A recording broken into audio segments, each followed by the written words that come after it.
Més d'un miler de paquets de llet, mitja tona de conserves o 200 quilos d'arròs.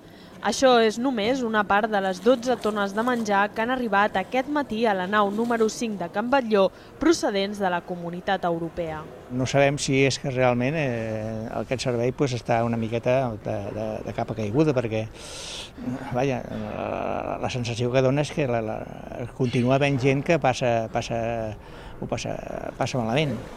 La judía verde en llauna l'has posat com monxetes? Tot i que pràcticament ja han descarregat tots els productes, encara queda molta feina al davant i aquí la col·laboració dels voluntaris és clau. Gairebé una desena de persones treballen des de primera hora del matí per distribuir els aliments entre les 6 associacions de veïns que demà s'encarregaran de venir a buscar els lots de productes per fer-los arribar a les famílies més necessitades.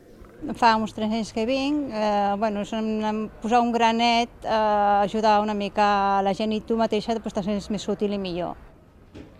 Si la transformació de Can Batlló avança al ritme que està previst, aquesta serà l'última entrega d'aliments que es farà des de la nau número 5.